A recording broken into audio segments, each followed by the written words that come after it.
This is Carl Munson of Expats Portugal, and this is number 3 of 1,000 things to enjoy in Portugal. The monastery of Santa Maria de Alcobaça, 120 kilometres north of Lisbon, was the 12th century dream of Portugal's King Afonso I and is considered a masterpiece of Cistercian Gothic art. A must-see feature of Portugal's delightful Silver Coast region in the beautiful town of Alcobaça.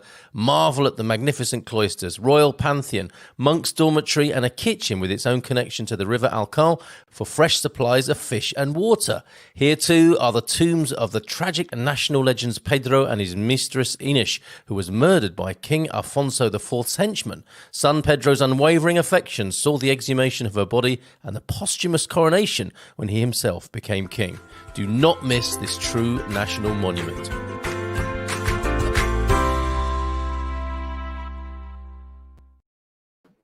Hola, bom dia. Carl Munson here with the Good Morning Portugal show, and it's Wednesday, so it is, well, a little bit of an experiment to be... I don't think... I'm not being heard. Let me just have a quick look and see what's going on here.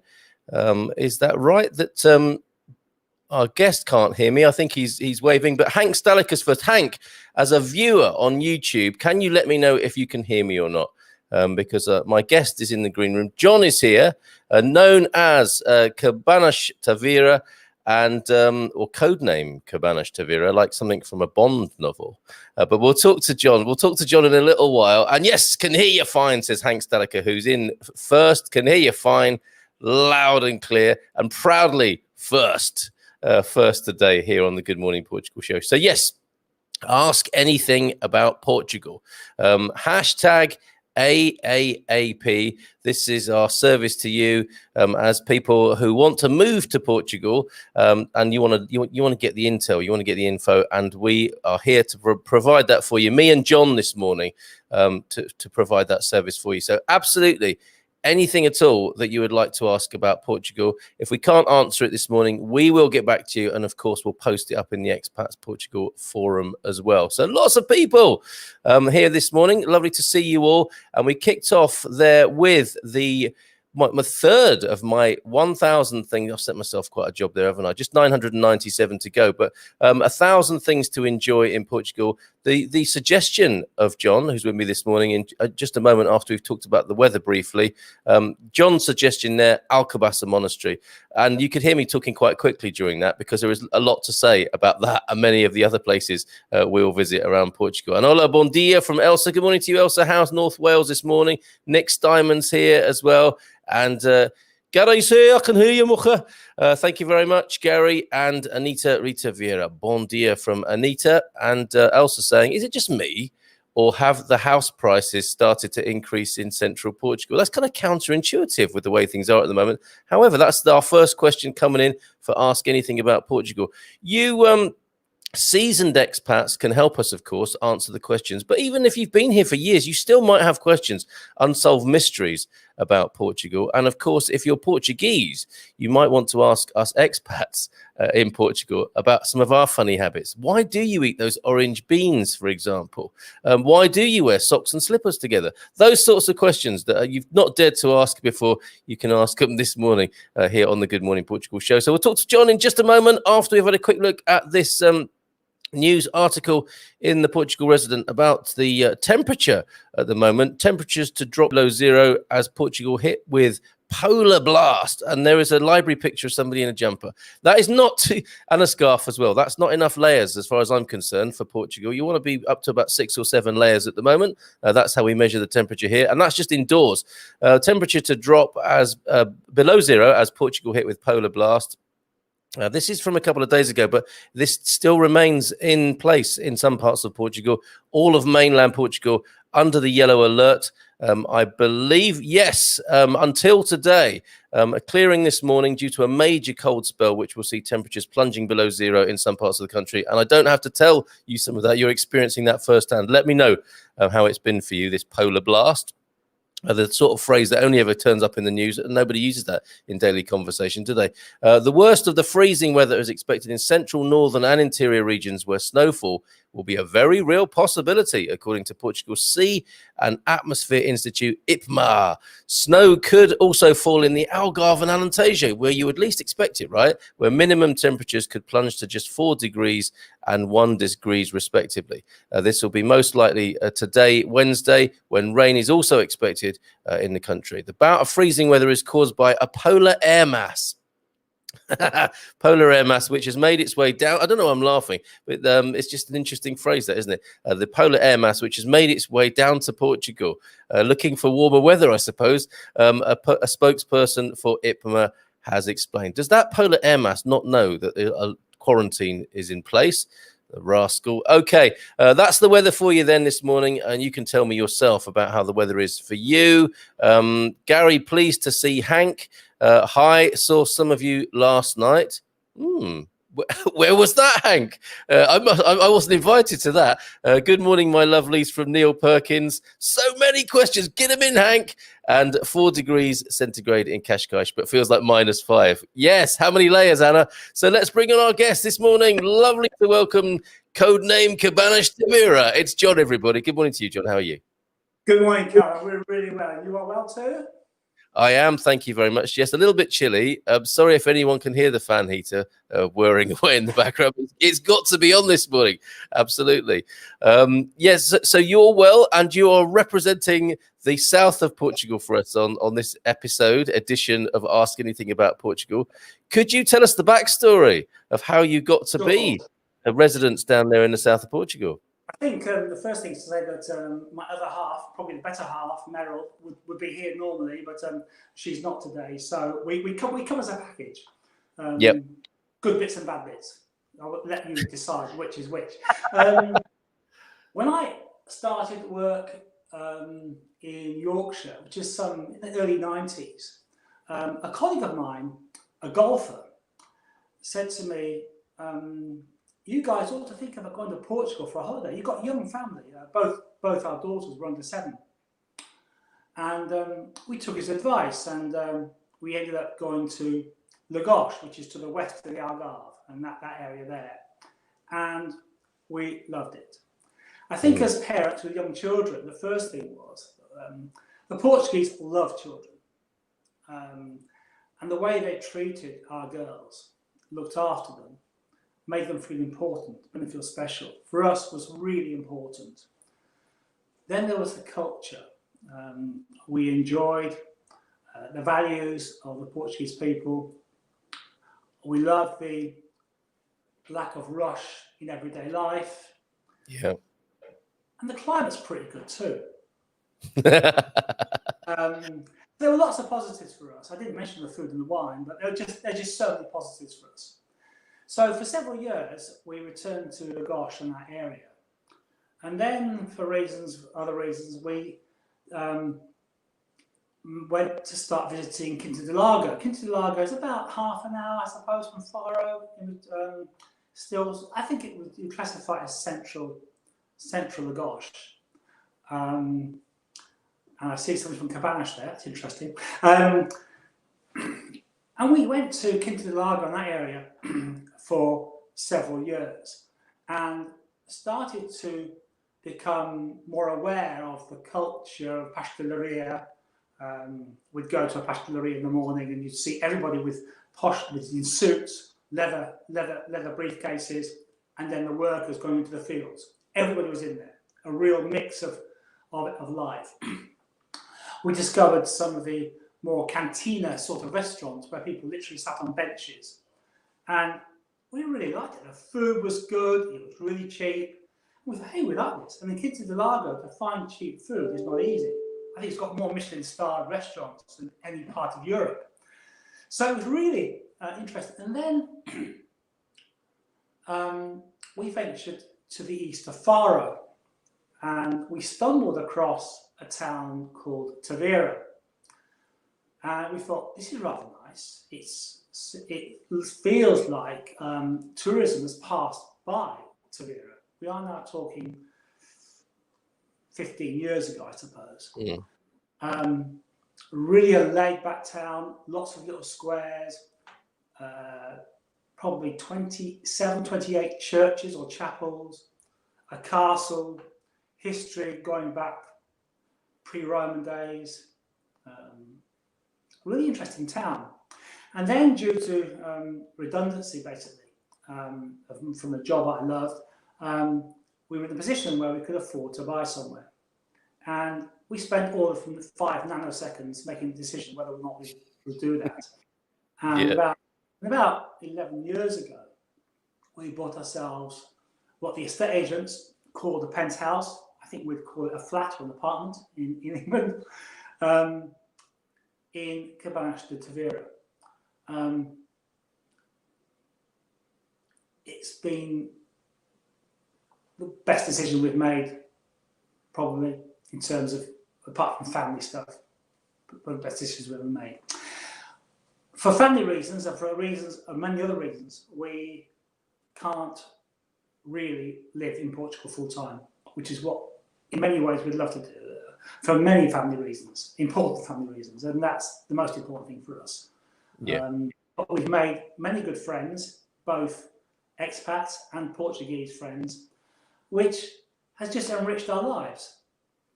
Living somewhere else, different culture, values that we share, to be fair, I think, from where we stand, so that's important to us. And a way for us to step down from the busyness of life in England, in Yorkshire. Let's face it, it's a great county. God's own county. Indeed. Thank you for saying that. Well, it sounds to me, John, like both you and Meryl are very satisfied customers of the Portuguese experience. Safe to say that, and also you've got a rich experience of the country and well placed this morning to answer any questions that come in. Yeah, I hope so. And I just need to say the clip on Alcobaça. Well done, Carl. I mean, it is stunning, isn't it? It's just an amazing monastery, and although we are based in the Algarve, we've spent quite a lot of time going around Portugal. There's so much to discover, and between Lisbon and Porto, which I think you're Aveiro, yes. So Venice of Portugal. Between Lisbon and Porto, there are so many UNESCO World Heritage Sites, which are stunning. And Tomar, for example, is just an amazing convent come castle. So yeah, I think we regard ourselves as Lusophiles, lovers of Portugal. Yeah, it's a term I hesitate to use, but it's absolutely spot on technically, isn't it? Lusophile is the great description of us people who've come to love Portugal. Hank has so many questions, so come on, Hank, let's have some of those questions. Also commenting that you might be a bit quiet, John, but that might be me shouting. So I'll talk a little bit quieter. Maybe John will pipe up a little bit as well, and we'll balance that sound out. That's great. So talking of Porto, as you were just now, Joel is with us, a real Portuguese person, just here to make sure that everything's okay as a representative of Portugal, often here and a real asset to our community. Lovely to have you with us, Joel, this morning. Good morning from Solo, 50 plus expat Portugal, with a burst of sunshine in the emoji there. Hank saying good morning to us. Neil, was mentioning, is it safe to crawl out from under the duvet yet, or is it still too cold? Stay where you are, Neil, would be our recommendation, I think. Bought the duvet in the UK, so don't call it a continental quilt anymore. I think, yes, since Brexit, you've got to call it an eiderdown. And a weather report from your beloved CabanasTavira this morning from Paul Williams. Good morning to you, Paul and Lita. So do I take it then that Tavira is like your municipality and Cabanas is the smaller town or village therein? Yeah, you're about right. Cabanas was declared its own concelho about 10, 15 years ago, and then post the 2008 crash, it was decided to bring Conceição, which is the next village, in with Cabanas, which you can imagine politically caused a few weird differences and all this sort of stuff, but now settled down to Cabanas and Conceição. Okay, fantastic. And I don't know if you got a comment on the first question that came in, is whether the prices of Portuguese property in central Portugal are going up, because it depends who you speak to about these things, doesn't it? But you would imagine, given that we are undoubtedly facing some sort of economic slowdown, that would be impossible to avoid, I think, with the way things are in the world, that property prices will ultimately fall. But I think there might be a spike because people are just needing to make money, aren't they, at the moment? People are scared and worried. So I imagine there are some hikes of price rises, and there will be I think there was a bit of a surge of demand as well as people were considering their options. So it's very possible that I haven't noticed it myself, I have to say, but I can understand why there would be a surge of prices, property prices all over Portugal. What's it like in the Algarve, property price wise, John? Well, certainly where we are, we've seen property prices increase quite significantly in the last 10 years, post crash. There's no doubt about that. Certainly, I've seen some press reports I think it was Publico, in some of the papers about price rises generally across Portugal, but I agree with what you're saying. You expect there to be some sort of dip and maybe a spike. But I'm not on the ground in central Portugal, so I really can't answer that question directly. But certainly where we are, we are certainly seeing an increase in prices. And it doesn't help when, of course, on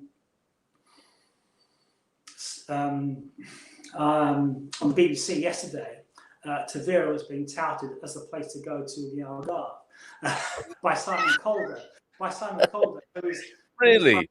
It's the Rick Steves of British travel, isn't he? Simon Calder is the person you go to for travel advice, and I think it's Rick Steves, the American writer, who's written about Tavira as well.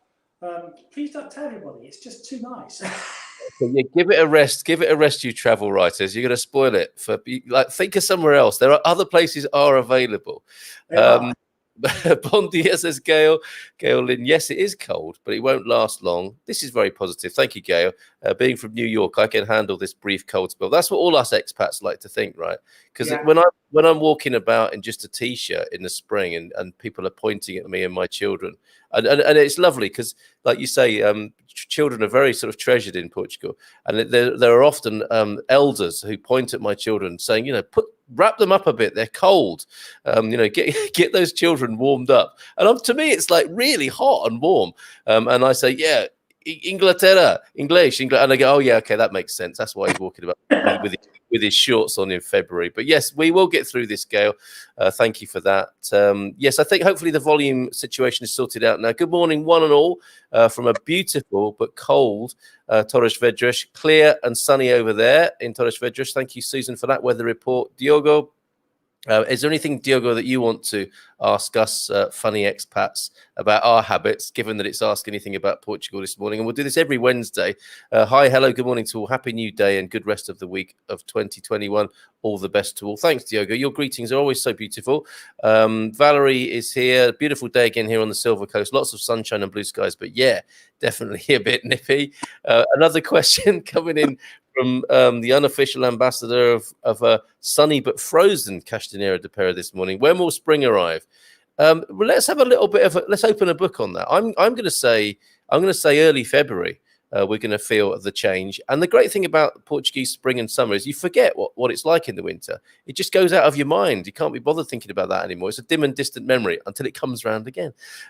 Gary says, yeah, you have to call it an eider down now if you bought it in the UK, Neil, because of Brexit. Nice one, Gary. Alison, talking of layers, she was out this morning. It was cold walking Cat the dog this morning. Famous, both of them down there in the Algarve. I was walking, published writer, I'm walking along wearing full thermal gear and 4 layers, and my local Portuguese neighbour walked past me and laughed. She told me she had put on 1 extra blusa layer. I think I'm built differently to the locals. Oh, I see. So you're even colder than the locals down there, turning things around. Hank, here we go. Here's a question for us expats. I was looking at some of the major banks in Portugal, and I noticed the checking accounts charge you instead of paying interest. Did I see that? Yes, it's an outrage, Hank. John, what do we think about that?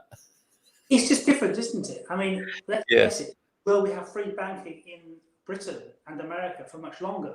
It was quite a shock to me. And I think somebody on the expat site, I've seen a site somewhere who's done a comparison of different checking, I reckon I've got checking accounts, different current accounts, looking at different costs. But I don't think, I've looked, because I don't want to pay for something if I can't afford it. No, I'm Yorkshire, for heaven's sake.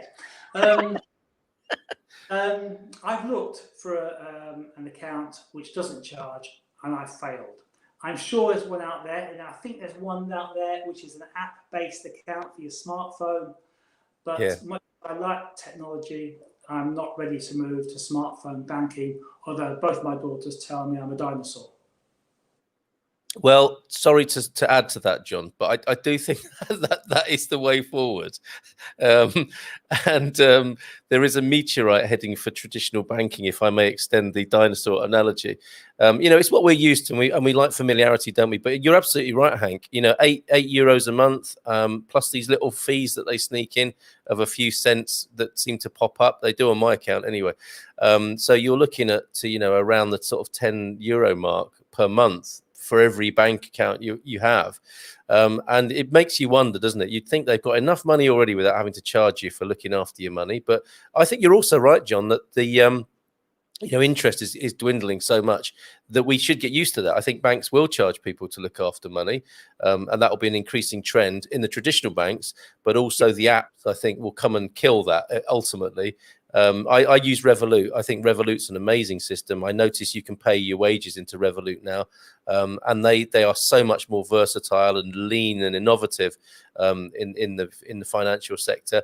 But it is a step. It is a big step for some people who are, I was saying to Mrs. M just a couple of days ago, if you remember to write 2021 on your checks, because that's how we used to know it was a new year, didn't we? When people still wrote checks, you had to get into the habit of making sure you had the right year on it. When was the last time you wrote a check, John? Well, I've got a checkbook here, as it happens. No way! The last check I wrote was 11th of November, 2019. Wow. Yeah, there you go. Our eldest nephew, who's another great fan of Cabanas, he gets up there as often as he can. He's basically a consultant to banks and in digitisation, and he works with all the major British banks and some European banks on their digitisation agenda. And talked to him literally the other day, and he was saying, let's face it, the conventional tills of supermarkets, they will go, it'll all be smartphone based. And I'm thinking, my poor mum, who's 90, who technology is just wonderful, but hell, it's an interesting place we find ourselves in. Yeah, or maybe there'll be a sort of a two-tier system where, some people will insist on cash and others will go to their smartphones, and we'll have a little divergence in the road there. I hope so. I would hate to see the end of the independence of cash. I really would. But Nick saying as well, Gail Lynn saying, yeah, you did see right. Obviously disgruntled as we are for paying banks to look after our money.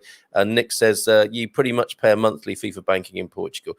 Worth checking out Ativo, which is the internet sort of offering, or the innovative offering of Millennium BCP. Worth shopping around, but that is the general rule.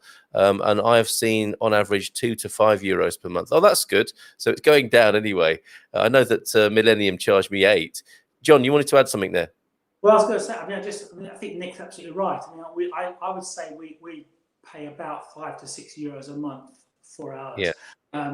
We just got rid of a credit card because that's something else you need to think about, isn't it? Because we had a Portuguese credit card for several years, but we never used it, quite simply because we used a British credit card with a Halifax, where we got the commercial rate of exchange. So we buy something with that credit card in Portugal, you get a better rate of exchange, which is fantastic. So you need to be savvy and do your research on these sorts of things. And it takes time, but it's a project, and I think it's worth doing.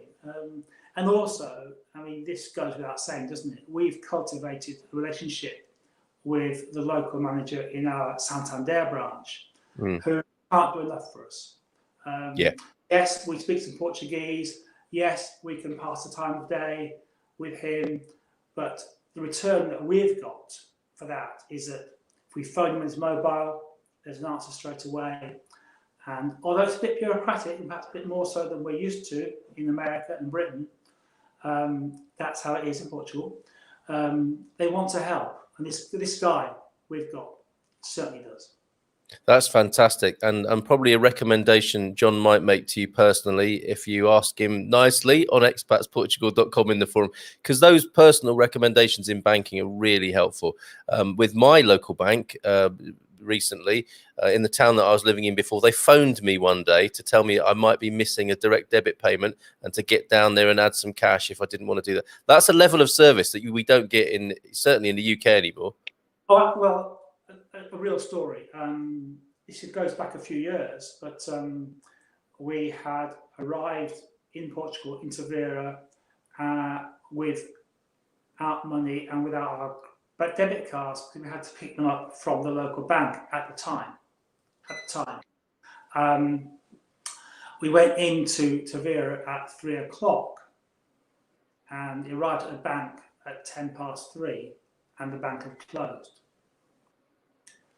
We knocked on the door and they said, "Oh, come in, come in."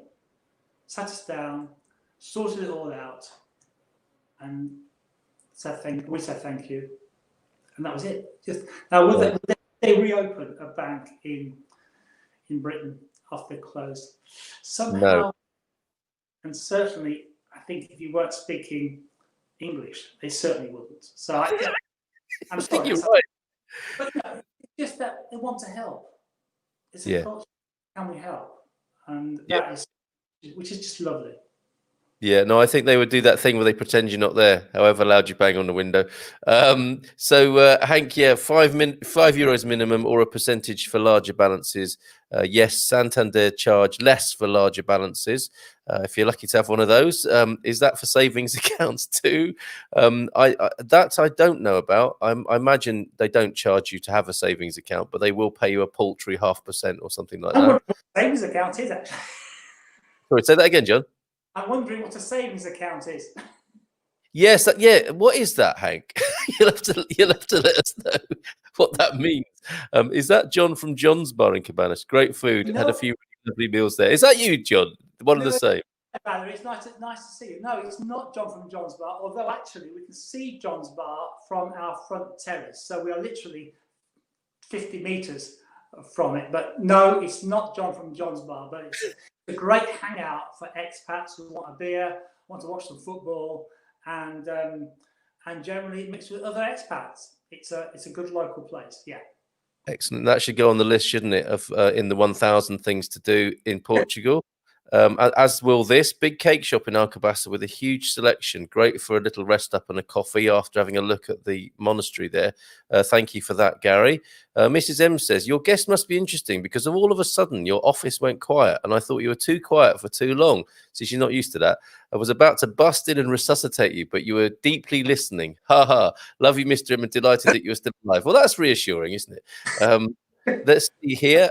Is this a bit of an advert for somebody, or is there somebody making a genuine comment here? Let's have a look. Oh no, it's fine. The crypto strategist, because often you get these crypto folks. I see Bitcoin has gone beyond 30,000 US. That's amazing. But crypto strategist here. Well, I think we need to talk to you about crypto because you're not a spammer. You're somebody who might know what you're talking about here. Crypto strategist. You can use internet banks like N26 for banking without fees in the Eurozone. There are also Portuguese internet-based banks. N26 does not have multibanco, though. Not sure on the others. Yeah, because the multibanco culture is quite awesome. How you can pay bills at the cash machine. How you can get a fishing license, as a wonderful anecdote from Gary Austin. Multibanco, what's your experience of that, John? I think it's amazing. Absolutely. I mean, it's for a small country, for a country that, let's face it, not a rich country. Portugal's not a rich country. To have such an integrated internet-based banking system like multibanco is awesome. And my only observation would be beware of other hole-in-the-wall machines which look like, well, they are ATMs, but they charge you. And we've seen an increasing number of those on the Algarve in the last 5 years. Look out for multibanco. The sign is very clear. It's free. You can do virtually anything on the multibanco, and I just think they're amazing. I don't know about N26. For me, it doesn't use multibanco. That's probably a negative, but I don't know the whole picture, so I can't really comment. And of course, for Brits and for friends in North America, We're not Eurozone, so I'm not sure how that affects either. So that's interesting, and that's something I'm going to write it down. Job to do, investigate N26. I would add Revolut to that as well, John. So yeah, these new app-based banks, Revolut and N26, well worth checking out. And you can still make transfers to people. You just have to kind of get used to a different way of doing it. The IBAN system, etc., is there. So, question from Gary from Garvo in Alvagra, up there in central Portugal. What is on your must-do list when visiting Tavira, John? How long have you got? About 15 minutes. And we've got loads of other questions, so we do have to crack on. But yeah, if you could give me your top couple, maybe. I would actually walk around the old city. We do this every time we go out because there are squares, there are pasteleria every 5 minutes. Stop, have a coffee, just take it in. But there are churches and the castle. I'll stop there. There is Tavira. The castle, the churches, and walk around the old city. Yeah, and inevitably you will be drawn into a cafe or two on that little journey round, won't you? That's wonderful as a starting point. Thanks for the info. Nice to have my idea confirmed to an extent. Hank continues. Good value for Hank this morning. I was reading that Portugal was going to require a deposit in Portuguese banks for your national visa application.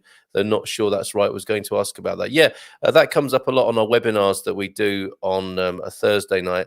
And the good practice, I don't know if it's a requirement yet. I don't think it is a requirement yet, but it's good practice to have at least the minimum national wage, which is only 600 and something, just under 700 euros a month, I think, have 12 times that per, and 1.5 times that if there's two of you in a bank account in Portugal to show that you can support yourself. So that's good practice. And that's advice from Gilles de Pereira, our associate and friend EI Migrant and Migration Services, which you'll find in our business directory. John?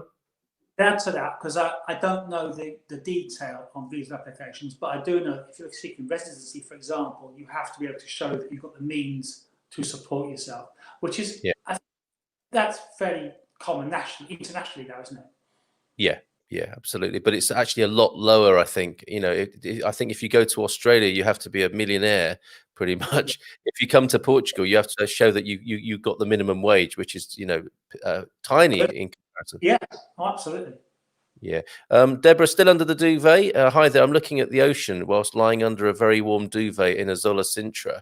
That sounds wonderful. Why aren't we doing that? But craving some UK-USA company from the UK. Got residency 2 weeks ago. Excellent news, Deborah, on that. Keen to make friends with something other than my thermal underwear. Oh dear, that didn't come out the way I wanted it to. No, it certainly didn't, Deborah. Concentrate, everybody. Crypto strategist. I think N26 has a banking license in Portugal. I don't think it is legal to discriminate against other Eurozone banks. Yes, I believe that to be the case. I'm an EU citizen, so no visa experience. We need to talk, crypto strategist. I want to talk to you about cryptocurrency, maybe a beginner's guide on our money, business and property outing on a Tuesday. It'd be lovely to talk to you there. Right, I should probably specify I'm planning to come over from America. Yeah, you sound like a D7 candidate to me, Hank. Anna says, depending on our luck, sometimes spring days arrive even in February. Yes, as I predicted with my digital seaweed. Personally, I prefer the winter sun to the summer sun. Interesting. Warm in the sun, cold in the shade. I think spring will arrive in April after a lot of rain, says Pete. Carl, can I add to that? Back to Pete. Yeah. We tend to spend our time in Portugal February, March, April, May, perhaps June, September, October, November.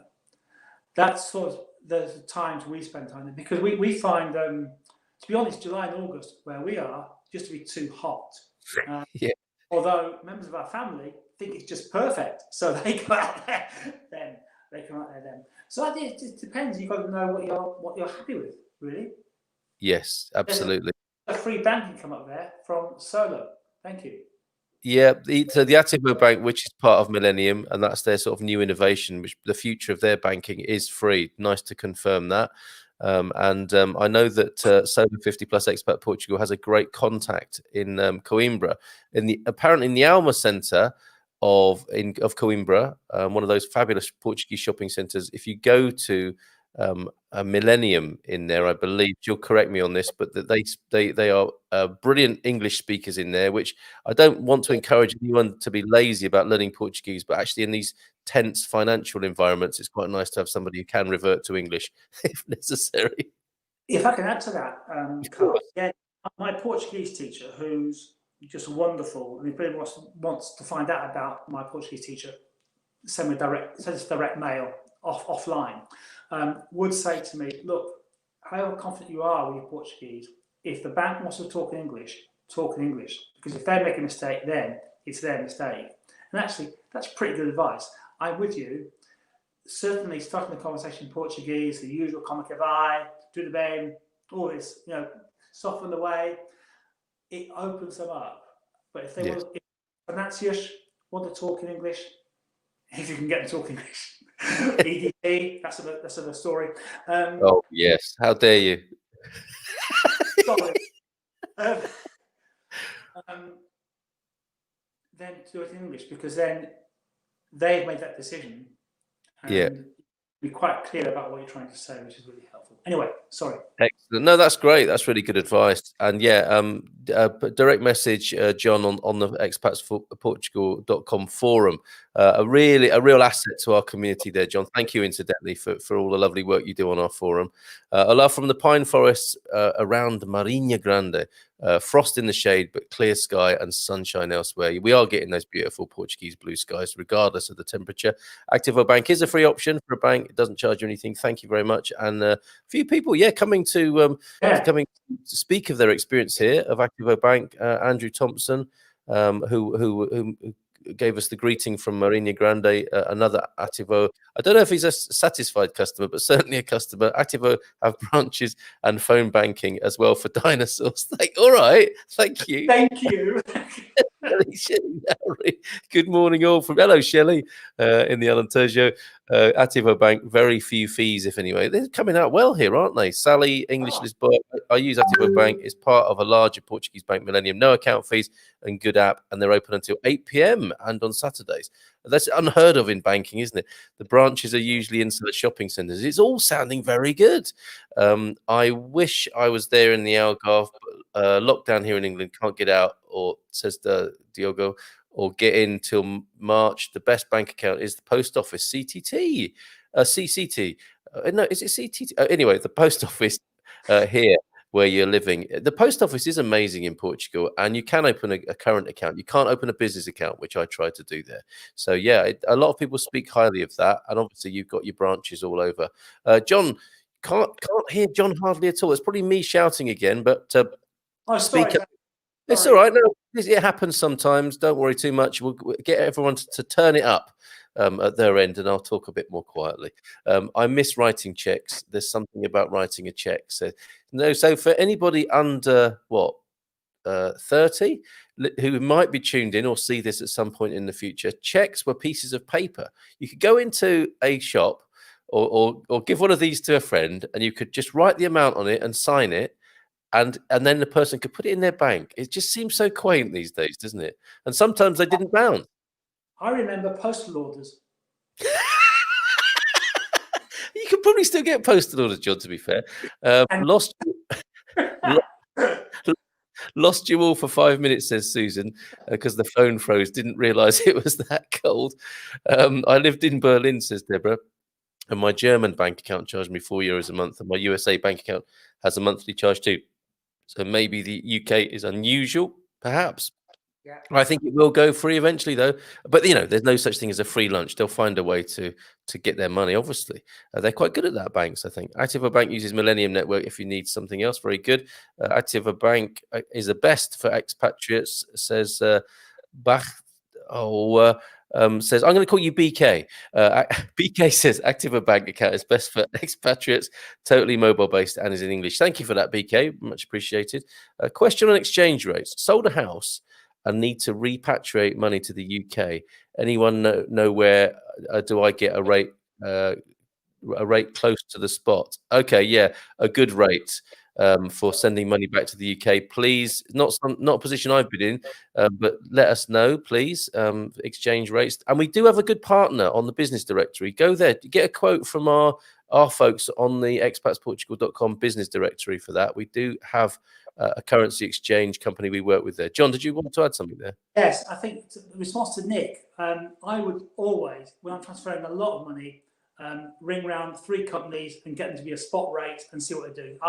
It's a very competitive market out there. If you've got to transfer a lot of money, the more money you transfer, the more competitive it gets. Definitely get quotes and go for it.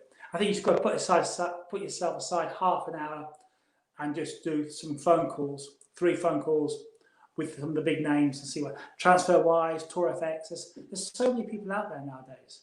Yeah, it's got to be worth taking the time out, hasn't it? Given the amount of money you might stand to lose or gain. Absolutely. Yeah, all right. I'll put a link into our business directory where you've got some leads in there, Nick. Activo, €0 for account, €0 for debit card, €0 for credit card, €0. It's like Anna works for Activo Bank. Nothing for everything here. I do not work there. Oh, yeah, she doesn't work there, but for more than 2 years. If Activo are part of Millennium get a very good write-up as a bank. Certainly, if you are UK based, I believe they do exchange at spot rates and commercial rates from UK to Portugal. So Millennium has a lot of ticks against it. Now, if Activo are part of that, no personal knowledge, but sounds good. Yeah, I do have personal knowledge. It was the first bank account I opened with Millennium, and was very happy with them. You have to sort of feel like a rock star. Do you remember how many signatures or autographs you gave when you were opening a bank account, John? Well, just so many. I just practice, you know. It's like 20, isn't it? When you it is paperless, but you still have to sign. I never have understood this. If it's a digital signature, you could just say yes, yes, yes, but they make you sign on the tablet 20 or 30 times. That's what it feels like, because you've got cramp. Chiaja Agricola charge 0 fees per month. Another one there. CA, been with them years and recommend them strongly, says Susan. That's nice to know as well. Thank you, Safaro. That is hard because cash traders often take a cut out of it besides the tax. Yeah, they got to make their money as well, Joel. The solution is to transfer by PayPal if the amount is possible, to do the conversion rate for free. And obviously, still PayPal want their cut, don't they? Or maybe no, that part of it they don't, do they? So that's another thing to consider. Okay. Elsa says, thanks, Susan, for that tip on Caixa Agricola. I've now reached a more advanced level of Ingluguese. Very good, Gary. Could you give us some examples of that, please? Of your Ingluguese. We'd be delighted to hear that. Oh, so many comments. This is fantastic. We did say ask anything about Portugal, and you've done us proud this morning. Some banks may do you a discount on the fee if you add services like pay a certain amount per month by credit card and some type of long-term deposit. Okay, yeah. I mean, they want your money, and they'll incentivize you for that, won't they? Is a budget of $2,600 a month sane? Nods of approval from me and John, I think there. It does depend what sort of lifestyle you want, of course, but to me, it sounds like a good budget. Yeah, I'll tell you what we'll do, Hank. If you give me and John that money each, we'll go and experiment for you to see. It'll be like a movie. It'll be like a movie where me and John will just spend a month trying to live on the meager amount of $2,600, and we will report back to you. We'll send you a postcard every day, in fact. I'll tell you what, let's take Mrs. Ebb and Mrs. Smith as well, and we'll have a great time. You see that's what John's saying there is 4 of us could live on that money. I think. Thanks for the good. By the way, that confirms my research. Glad to be of assistance, Hank. Depends on your spending. Family of 3, 1,500 for groceries and bills, says Joel. And he's a Portuguese man. He knows thermal underwear, not known for conversation skills. Yes. But I imagine in lockdown, some people have even struck up a conversation with their thermal underwear. Often better to talk to someone else's thermal underwear, but that's another subject altogether, isn't it? And I don't know the cost of thermal underwear in Portugal. It's probably at a premium at the moment. Last year, we went to Tavira, Altura, Gordo, and is that Fat Mountain, Gordo, and east to the Villarreal to Santo Antonio. Loved it, says Neil. Now you're talking my part of the world. I mean, that's something we haven't discussed, but the East Algarve, define that. East of Faro to Villarreal. There's so many places there, but that's perhaps for another time. Yes, absolutely. Oh, you're always welcome here, John. And I know we're coming up to our sort of usual finish time, so let's see if we can deal with a few more of these questions. Yeah, 2,600 should do it. Joel says 1,900 should do it for a family of 3. And Hank thanking us all for the info, and it lines up with the research. It's always nice when that happens. It is a tight budget if you're paying for rent. Just the wife and I. So thanks for the feedback. So it should be good. Usually an Ativo Bank branch in the Alma Centre. Okay, so that contact, if you're in central Portugal, head to the Ativo Bank in the Alma Centre in Coimbra. Tell them who sent you. Those funny expats on that live stream. Thanks for all the bank info, says Hank as well. Hank, it all resumes to the spending of both. Really, a poor income family has to manage with less than 1,500 a month. Absolutely. Yeah. Wife and I have modest needs, so it sounds like our budget is not crazy. Absolutely, I think you're going to be fine, Hank. Let's scroll down a bit. Yeah, there's the link for you, Nick. That's in the comments if you want to get a quote from some of the partners we work with at Expats Portugal. That would take getting used to and some planning, says Hank. That amount. Here with someone else here, another new name, Cub Nerb. I'm planning to move to the very south of Portugal, perhaps Algarve or Huelva, just waiting for this virus to pass, as we all are. I'm retired, age 54, and I have a government pension, reading for the D7 visa. Yeah, check out our webinar recordings on the D7 and or talk direct to Gilles de Pereira and her team. They're absolutely wonderful. More thanks from Hank. Another comment from Kub. I would be comfortable spending $2,000 to $3,000 a month. We all would. We'll come and see you and help you spend it. It sounds like a very adequate budget to me. Adrian Caffrey is here, everybody. Good morning, Adrian. Are British banks closing? Yes. There was some talk of this. Any update from you, John, that you've heard? There was some talk of it, and I followed it for a time. But I think it's supposed to do with business accounts, is it not, Carl? I mean, I don't know. But my understanding is not. It was a bit of false news. But actually, when you drill down, it was to do with business banking, I think. Just to back to the question about how much to spend on a month. Just to remind people, the average income in Portugal, 600, 700 euros. Yeah, that's the minimum wage, isn't it? Well, that's the minimum wage. The average wage is not much more than that, actually, is it? But it's not. So we're talking. I don't know. I won't quote figures because I'm not certain. But well, that gives you an indication, though, doesn't it, of what people can get by on here. So I think the figures that have been talked about will give you quite a luxurious life, basically, depending on your rent. On the big parts of it. That's the thing, isn't it? The food and the rent budgets are the really key pieces of your budget. But back to the banking thing, I don't know, but I don't think that's the case. But certainly some UK insurers, my insurer, for example, has stopped insuring property in Portugal. So you just have to be aware that there are changes going on, particularly if you're British here. Yep, absolutely. Hank is going to join us soon. Once we get the vaccine, hopping on a plane for a scouting trip and then filing the D7 application. Part of the D7 application is taking a member of the expatsportugal.com community out for a drink. I don't know if you know that. That's official. Adil Muket says, "Bon dia, lovely people. Good morning to you as well, Adil." Hank saying, "Hope to meet you." Look, we're making friends here. That's fantastic. Cryptocurrency is riding high. Did you invest, Cobra? I got a little bit. I got a little bit of crypto, tiny amount, Chris. And I think I was thinking, someone was saying, "Yeah, it's doubled. It's doubled." And I was thinking, okay, well, my 10 quid's gone up to 20. Wow.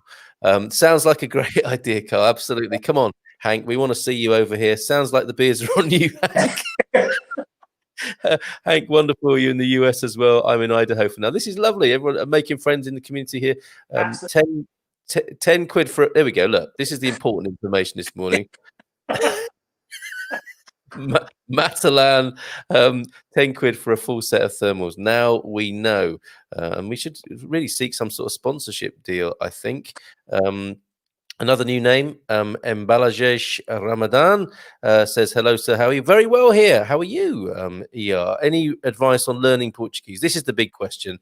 John, right. You are doing your homework. You're doing your learning. What's been the best thing for you learning Portuguese? Well, okay. look, this is a long story. Currently, I take Portuguese lessons by Skype with a Portuguese lady in Portimao by Skype twice a week. We're doing that for 5 years. Before that, I started off with Duolingo. Duolingo is basically a Brazilian Portuguese app. I loved it. It was a feedback, it was a game-centered thing.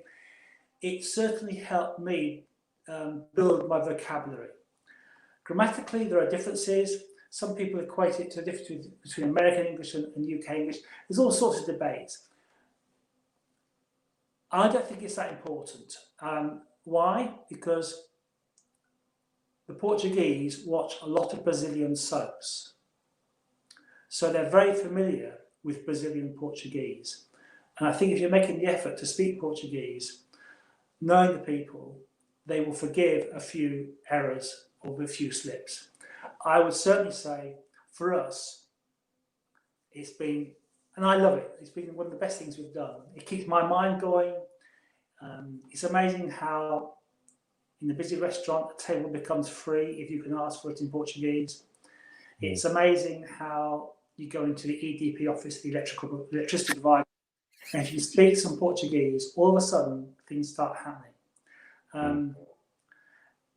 For me, it's a courtesy.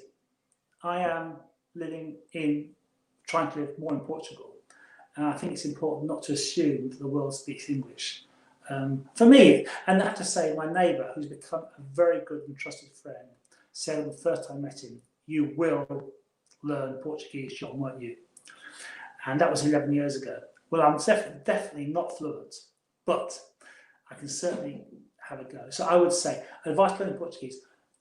Right, and there's also lots of European Portuguese websites now. And I know that we have a partner with Expats, but there's also there's a lot of free resources as well. Oh, yeah. Again, I'm sure we can post those on the Expats site. If you Absolutely. want, obviously we have a partner.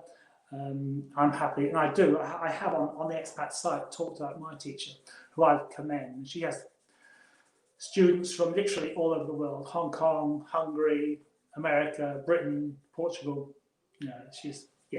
It's well worth doing.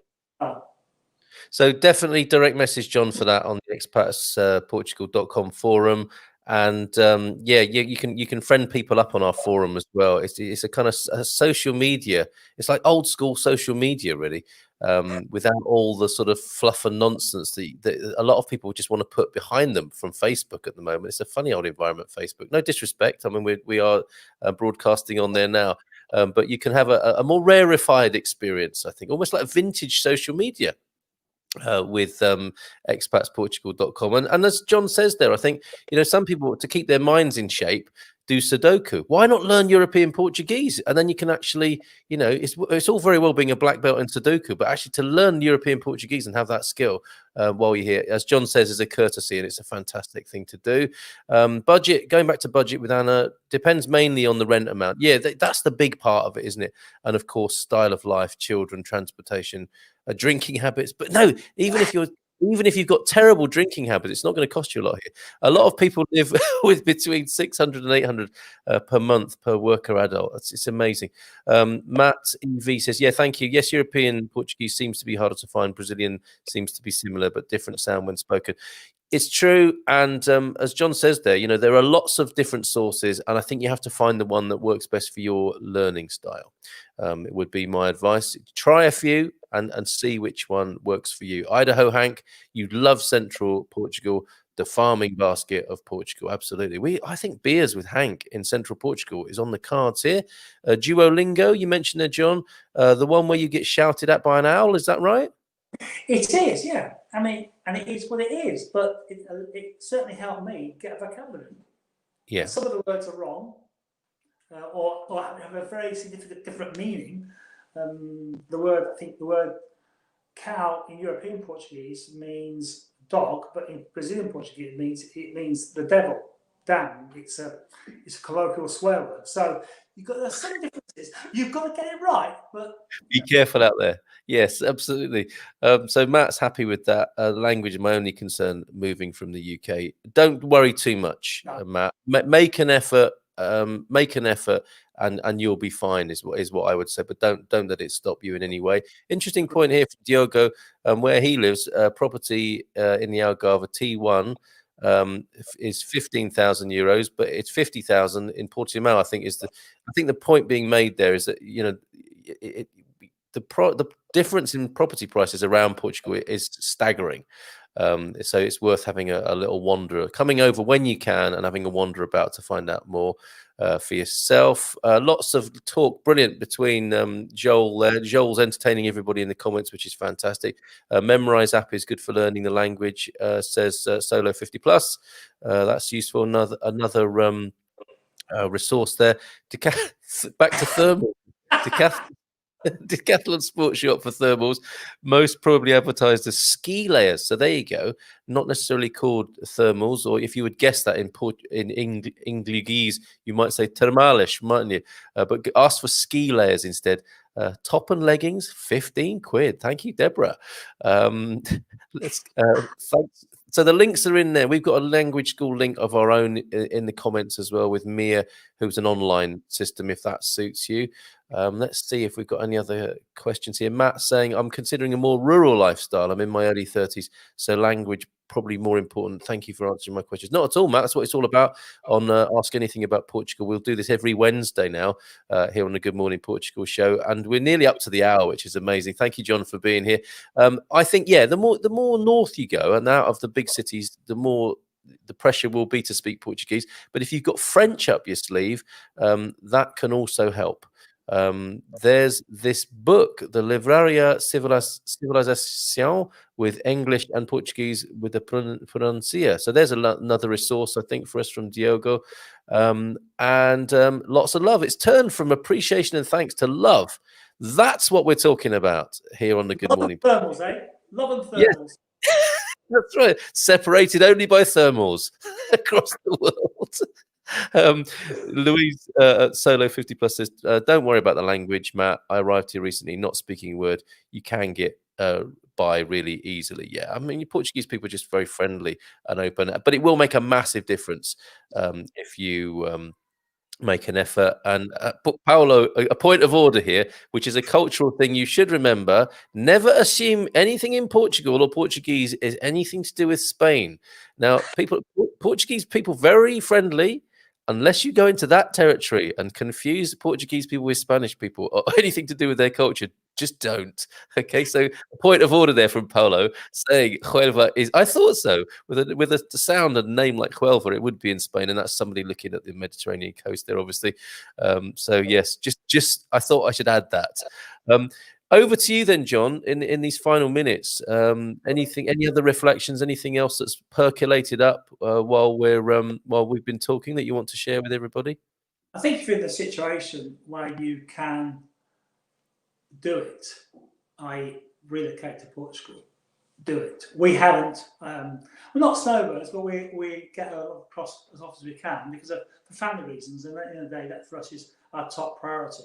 But we've got no regrets. Now, what is it, 25, 30 years of visiting 3 or 4 times a year, which is what it's been, has been great. We have learned so much about ourselves as well as learning about a different country, different culture. Carl, I hope that's been helpful to somebody out there. Sorry if my voice a bit hard to hear. That's a rarity, but I've obviously got microphone problems at this end, which I can sort out for future. Carl, have a great day. Thanks ever so much. Well, you've been a star. Thank you, John. Look forward to talking to you again on the forum and here at another time, and perhaps in some of our Ask Our Expats sessions that we do on the first Thursday of the month on a webinar, not in this format, but our expatsportugal.com webinar on a Thursday night. First Thursday of the month is always an Ask Our Expats, where it's nice and informal and friendly, and you can speak to people like John, people who've made a life in Portugal, and actually a few Portuguese natives as well who are joining that team as well. So book up for that on expatsportugal.com. We'll get the link for it. It's very open and free to attend on that. And I think it's official now. We do have an assurance from Hank that the beers are on him. I just want to see it in writing on the screen. So yeah, thanks for the info, Gary. Tell you what, if we make it over there, the beers are on me. It's official, everybody! Yay! And you're still going to get away from that encounter with change in your pocket from €10. I think. Okay, says okay, Gary. I'll get some Aguadent. Oh, Gary's raising the stakes now. Incredible. Signed up myself tonight. Really easy and good looking forum. Thanks, Hank. Look forward to chatting you on there. And carry on. No worries from Diogo. Be happy in Portugal. All the best to you in 2021, which seems like a lovely place to conclude today. Sorry I didn't get to you, East London Kiwi, but perhaps you could take your comment to the forum, and same with Susan Grimes. So sorry, we've just run out of time this morning, but Susan and East London Kiwi, please follow us over to the expatsportugal.com forum, and I'm sure people will be very welcoming to your questions over there. So yeah, John, cheers. Thank you so much. See you again soon. Take care. Cheers, Carl. Take care, everybody. All right. And so there goes John. Just remains for me to just play you out actually with this, and we'll see you in due course. See you tomorrow morning. What do we do on a Thursday? I forget now, but you'll see from my schedule here. That's why I made it, to remind me what I'm doing on a Thursday morning. And don't forget, on Friday, Claire is here, fabulous at 50. We're going to do a live workout. So I'm going to have to get my thermals or Lycra on for that, I think, on Friday morning. So don't forget, thermals, get your best thermals out or your Lycra for Friday morning when Claire joins us and is going to take us through a workout. I don't quite know how we're going to do that or how that's going to end up, but we're going to give it a go anyway. Take care. Bye for now. Ciao, ciao.